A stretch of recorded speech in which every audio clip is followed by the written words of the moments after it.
Hello, welcome back to my channel. आप देख रहे हैं सौम्या आर सिंह ऑफिशियल। और आज के इस वीडियो में मैं कुछ सर्टेन टॉपिक्स के ऊपर डिस्कस करने वाली हूँ जो कि स्टूडेंट मुझसे पूछते हैं रिलेटेड टू करियर पर्सपेक्टिव से। बच्चों के मन में बहुत सारे ऐसे सवाल हैं, उसके बारे में मैं आज बात करूँगी। उससे पहले सबसे पहली चीज़ जो मैं आपसे बात करना चाहती हूँ वो ये है कि कैसे हैं आप सभी। आई जस्ट होप आप सब बहुत अच्छे होंगे एंड आई विश कि सब अपनी अपनी लाइफ में कुछ ना कुछ काम कर रहे होंगे, खाली नहीं बैठे होंगे और अपने दिमाग को प्रोडक्टिव रख रहे होंगे। तो आज के इस टॉपिक पे, आज के इस क्लास में, आज के इस वीडियो में हम ये डिस्कस करने वाले हैं कि how to choose your career in teaching field. क्या चीज़ें हैं जिसको आप पॉइंट दिमाग में रख के आगे करियर के पर्सपेक्टिव से डिसीजन ले सकते हो, राइट। तो मेरे कई स्टूडेंट्स ने मुझसे कुछ क्वेश्चंस पूछा जो कि स्पेसिफिकली ये टीचिंग फील्ड में अपना करियर बनाना चाहते हैं। और क्योंकि मैं इस चीज़ में ही अपने करियर को मतलब आगे फॉरवर्ड किया है, तो इसलिए शायद ज़्यादातर क्वेश्चन इस फील्ड से रिलेटेड हैं। तो उनका सबसे फर्स्ट क्वेश्चन ये था कि मैम, ग्रेजुएशन करने के बाद जो करियर के पर्सपेक्टिव से मास्टर्स पहले करना ज़रूरी है या फिर बीएड पहले करना ज़रूरी है। ये कॉमन क्वेश्चन है जो अधिकतर बच्चों ने पूछा था। तो उसका जवाब मैं देना चाहूँगी कि एज पर योर कन्वीनियंस, यानी कि आपने अपने लाइफ में कैसे आगे अपने करियर को परस्यू करने, मतलब अपने करियर पर्सपेक्टिव से क्या सोचा है उस पर डिपेंड करता है। द फर्स्ट थिंग इज कि आप अगर टीचिंग एग्जामिनेशन को दिमाग में रखते हो, अगर आप टीचिंग फील्ड में प्रॉपरली जाना चाहते हो, तो एक अपॉर्चुनिटी पर्सपेक्टिव से आपके पास एक ऑप्शन आ जाता है अगर आप पहले बीएड कर लेते हो। अच्छा, मैं ये चीज़ क्लैरिफाई करना चाहूँगी कि it's totally up to you whether you want to do BEd और डीएलएड, ठीक है। तो क्लास 1 to 5 के लिए डीएलएड इज कंपल्सरी। अगर आप बीएड किए हुए हो तो फिर आपको एक एडिशनल ब्रिज कोर्स करना पड़ता है अगर 1 to 5 में आप पढ़ाना चाहते हैं तो। लेकिन ऐसे आप अपने मास्टर्स के बाद भी बीएड कर सकते हैं और बीएड के बाद भी मास्टर्स कर सकते हैं। In case if you have completed your graduation, आपने जिस भी फील्ड में किया हुआ हो, उसके बाद आप टीचिंग फील्ड में जाना चाह रहे हो, तो देखो BEd is compulsory, that you all have to do, okay.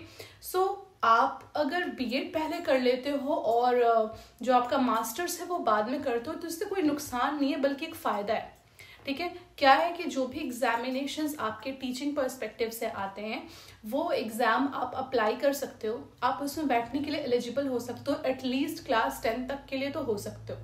यानी टीजीटी टीचर के लिए टीजीटी और पीआरटी टीचर के लिए आप एलिजिबल हो सकते हो।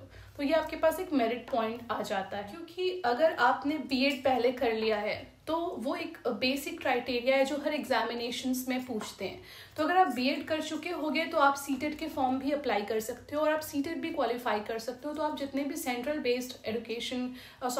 बेस्ड जो भी अपॉर्चुनिटी आती है टीचर में, उसको आप अप्लाई कर सकते हो। यानी कि आप केंद्रीय विद्यालय में एज अ टीचर अप्लाई कर सकते हो। तो आप काफ़ी कम टाइम अपना सेव करके एक सेकेंडली मतलब एक अपना करियर पर्सपेक्टिव से जो अपना जनरल एजुकेशन है वो भी कंप्लीट कर पाओगे और साथ ही साथ आप किसी जॉब के लिए भी अप्लाई कर पाओगे। तो मेरे ख्याल से द बेस्ट थिंग इज़ कि पहले आप अपना ग्रेजुएशन कंप्लीट कर लें एंड देन आफ्टर आपके ऊपर है। अगर आप जॉब जल्दी लेना चाहते हो या फिर आप जॉब पर्सपेक्टिव से सोच रहे हो तो आप पहले बीएड कर लो या डीएलएड कर लो, व्हाटएवर यू वांट टू। और वो करने के बाद, वो कंप्लीट करने के बाद then you can pursue your masters. ऐसा कोई डिसएडवांटेज नहीं है इसका।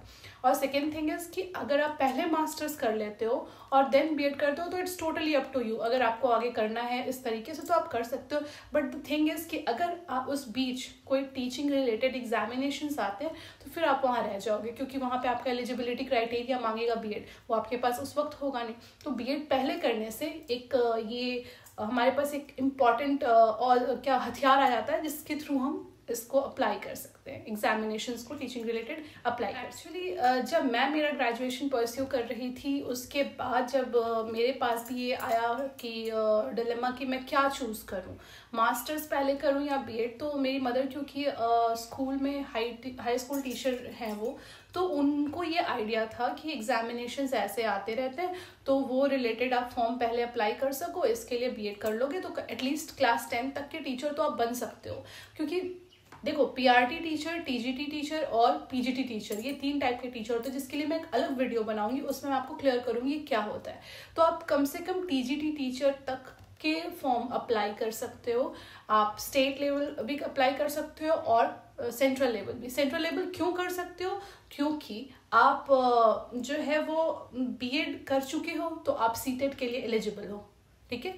इसी से रिलेटेड मेरा दूसरा क्वेश्चन ये था कि मैम सीटेट के लिए क्या क्राइटेरियाज होती हैं?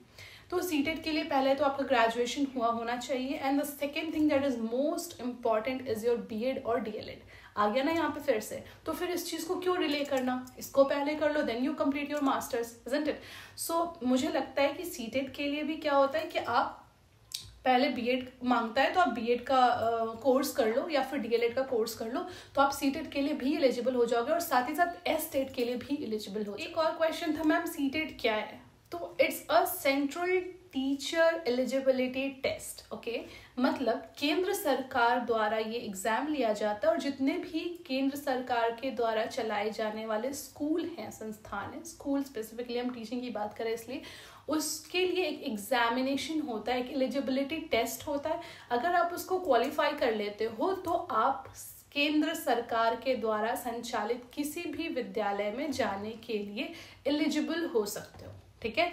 मीन्स आप ऐसे समझ लो कि सीटेट क्वालिफाई कर लिया तो जितने भी सेंट्रल गवर्नमेंट के थ्रू रन होने वाले स्कूल्स हैं उसके लिए आपकी एक चाबी मिल गई, यानी कि आपको एक स्कोर बोर्ड मिल गया, स्कोर कार्ड मिल गया, जिसके थ्रू आप उस सारे स्कूल के जब भी वैकेंसीज आते हैं वो आप अप्लाई कर सकते हो और उसमें आप एंट्री कर सकते हो, उसमें आप अपॉइंट हो सकते हो एज अ टीचर।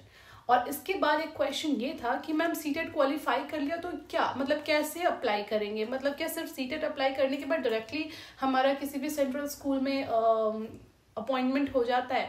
जी नहीं।